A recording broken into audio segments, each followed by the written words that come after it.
The crystalline spires of Luminara glowed with ethereal light as Lyra performed her daily healing ritual.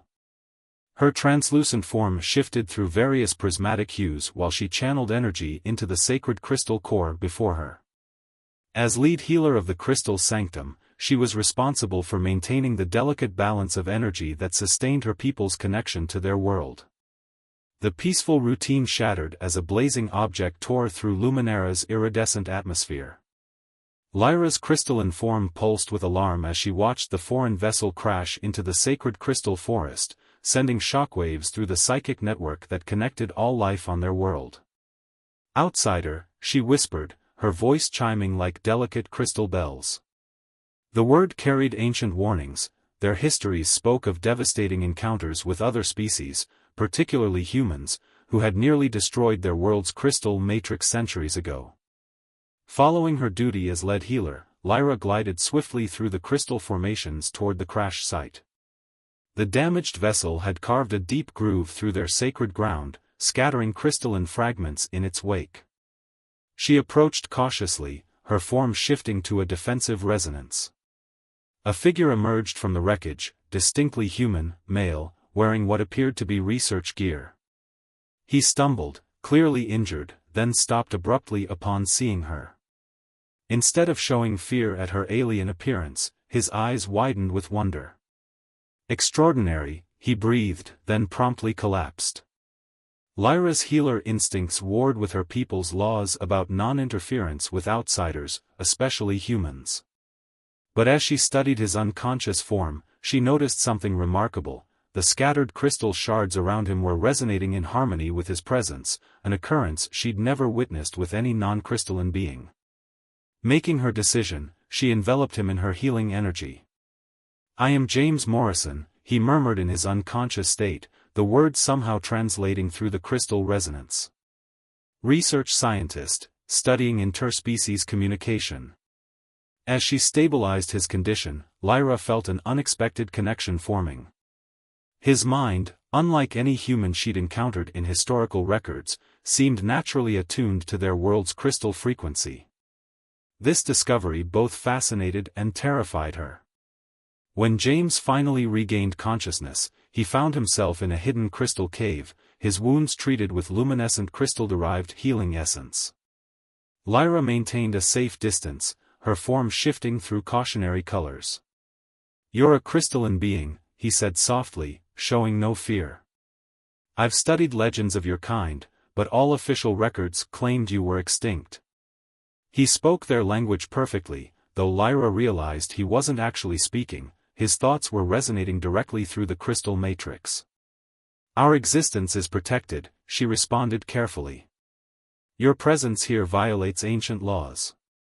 James slowly sat up, wincing. "My research was focused on finding evidence of crystal-based consciousness. I never imagined." He gestured to his surroundings. "This is remarkable. Your entire civilization exists in harmony with these living crystals." "Which is precisely why we remain hidden," Lyra countered, though she couldn't help but be intrigued by his genuine fascination. "Humans once sought to harvest our world's crystals for power, nearly destroying everything." "That was centuries ago," James replied. "Humanity has evolved.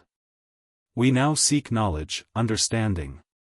The resonance patterns I'm detecting here could revolutionize our approach to sustainable energy, healing." He paused, noticing her form shift to a darker hue. "But I sense that's exactly what you fear." Before Lyra could respond, crystal chimes echoed through the cave, warning signals. The Sanctum Guard had detected the crash and were approaching.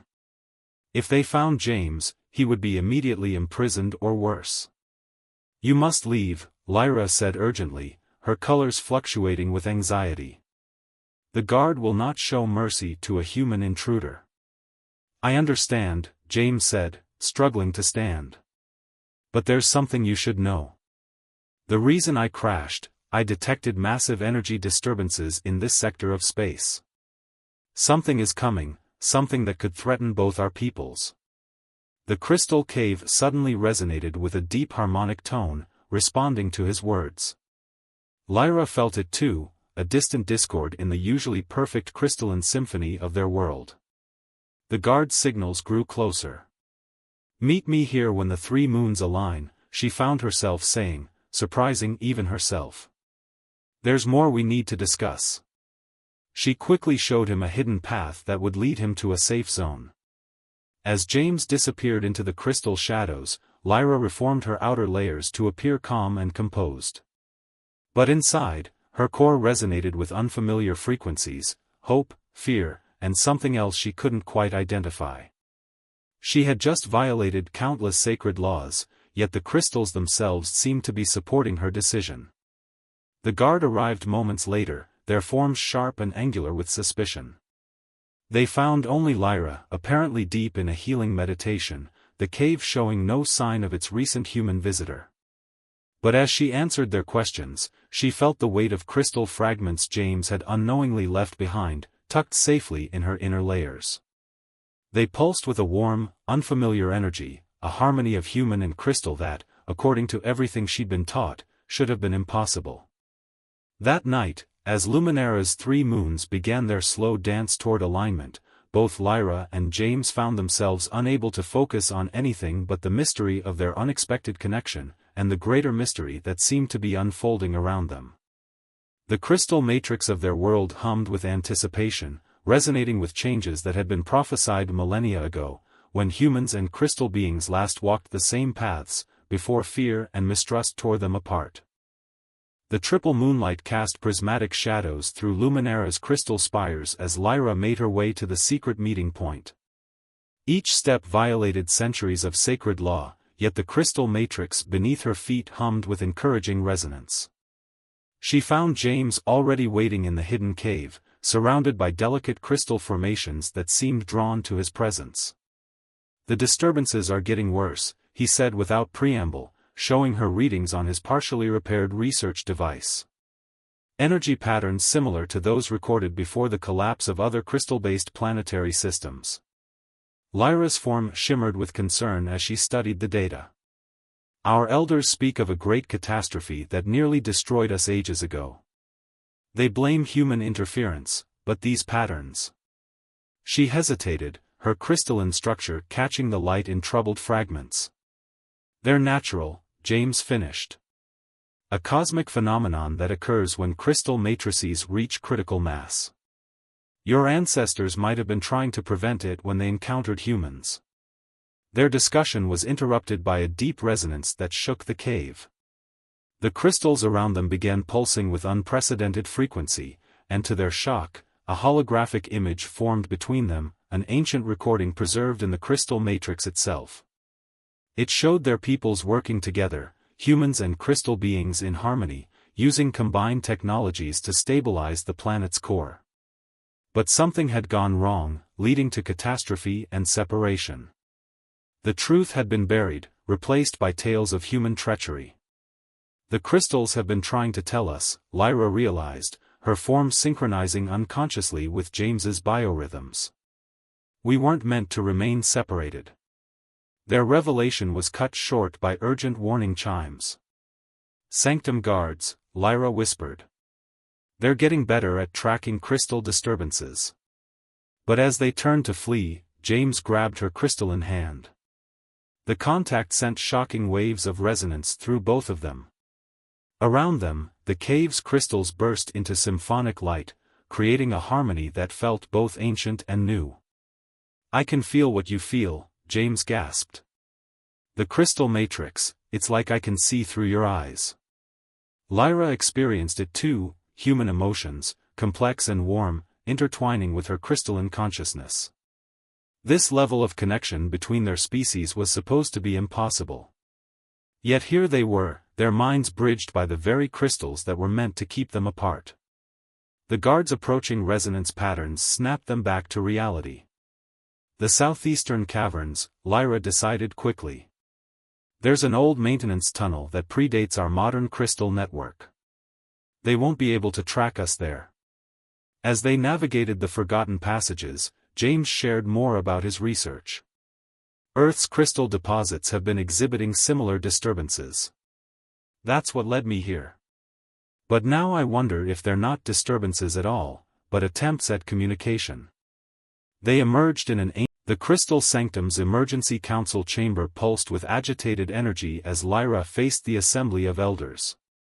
Their crystalline forms projected disapproval in sharp, angular patterns. At her side, James stood calm despite being the first human to enter these sacred halls in centuries. You bring an outsider before us while our world teeters on the brink? First Elder Chryson's form emanated waves of cold fury. This is sacrilege. What I bring you is truth, Lyra countered, her own form steady and bright. She projected the ancient recordings they discovered, filling the chamber with images of humans and crystal beings working together.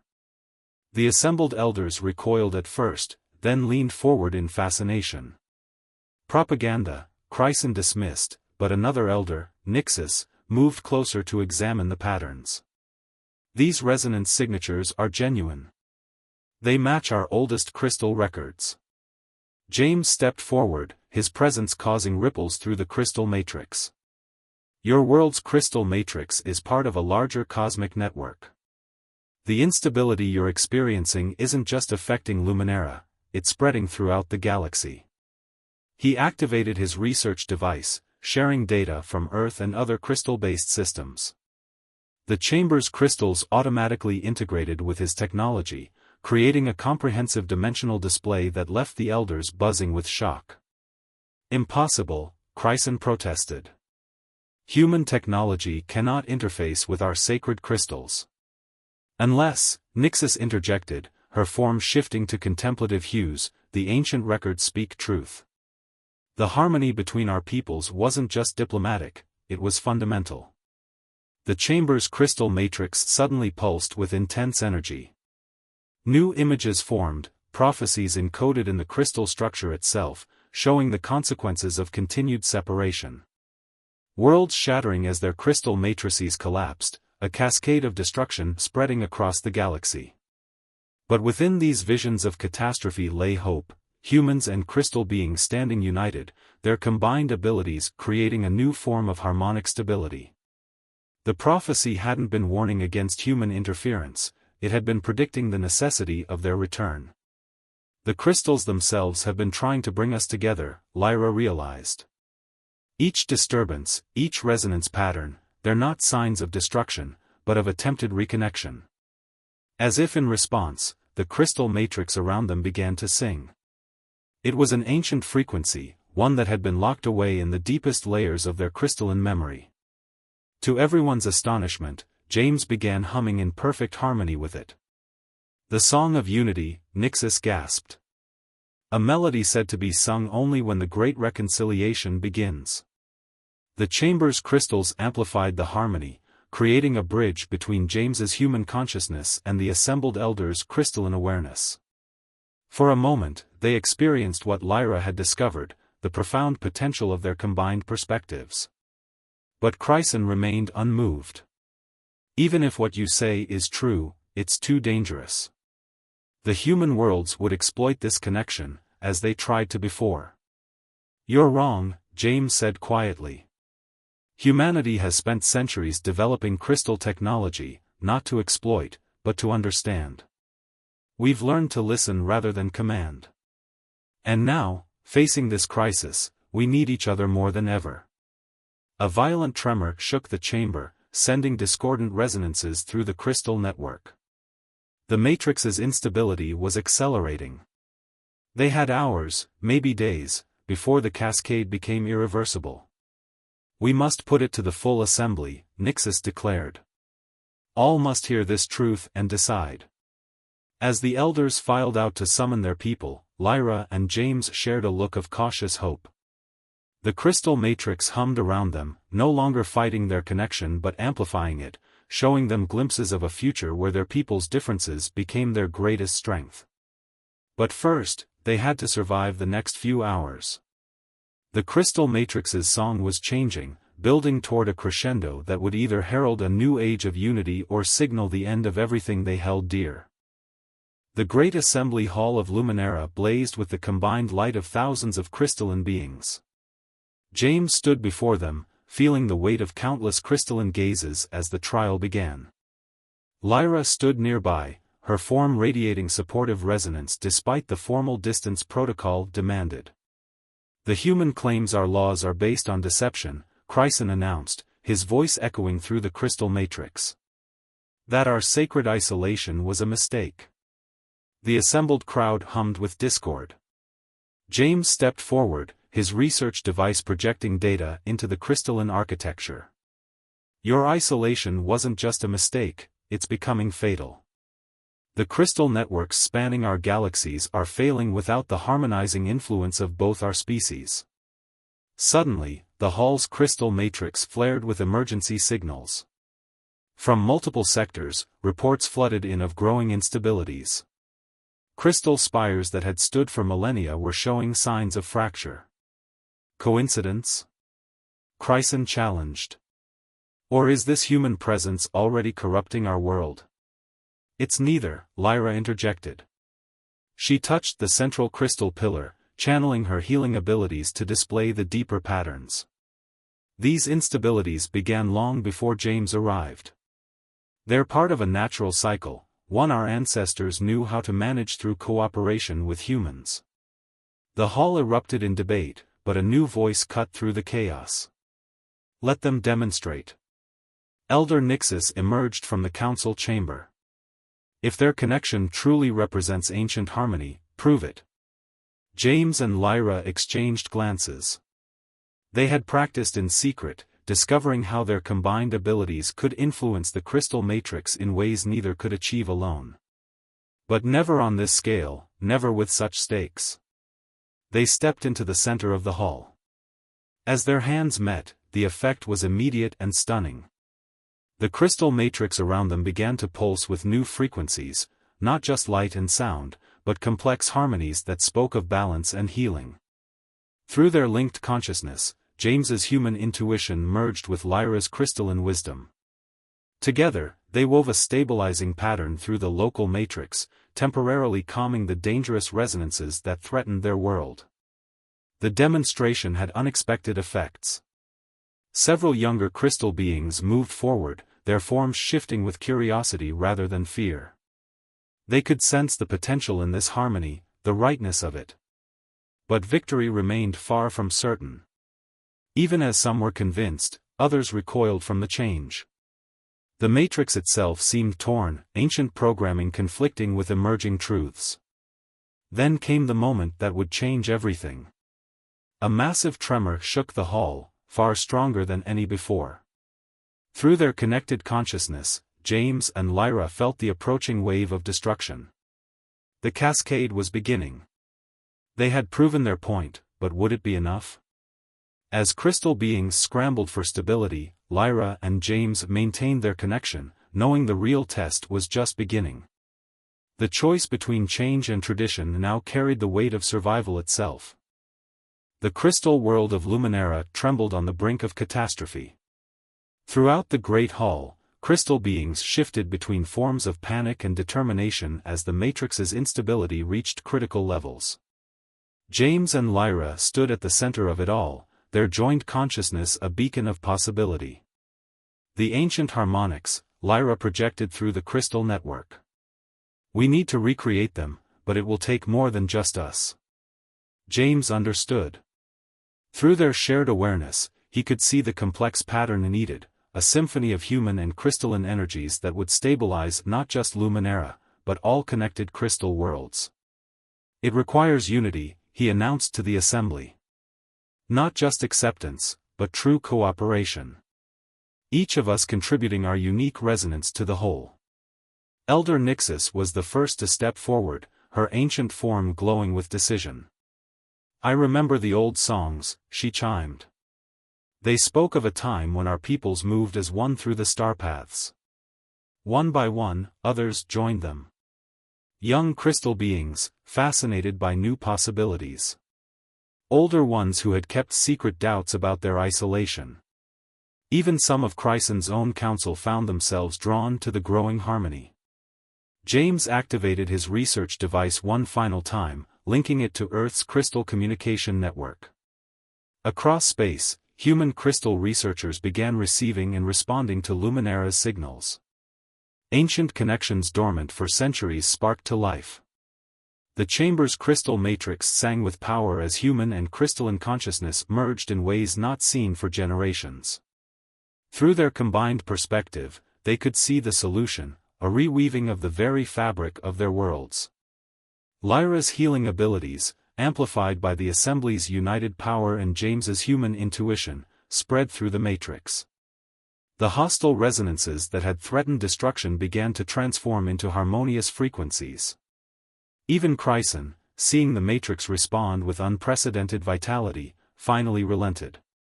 Perhaps, he admitted, his form softening, it is time for change. The stabilization took hours. Crystal beings and humans across multiple worlds worked together, relearning ancient truths and discovering new possibilities. When it was done, Luminara glowed with renewed energy. The crystal matrix, rather than fighting the human presence, had been strengthened by it. In the aftermath, as new protocols for cooperation were established, James and Lyra stood in their special cave one last time. The crystals around them pulsed with contentment. "I'll have to return to Earth soon," James said softly. "There's so much work to be done, so many connections to rebuild." Lyra's form shimmered with multiple emotions. "The crystal paths between our worlds are open now. Distance means little to those who share consciousness." Their hands met, sending ripples of light through the cave. The barrier between their species hadn't just been crossed, it had been transformed into a bridge. Their unique bond had shown the way, but it was only the beginning. As Luminara's 3 moons aligned once again in the crystal sky, they knew they were witnessing the dawn of a new era. Human intuition and crystalline wisdom would work together to explore the vast potential of their united future. The prophecies hadn't just been fulfilled, they had been transcended. The crystal matrix hummed with the music of possibility, a harmony of two peoples who had finally remembered that they were always meant to be one.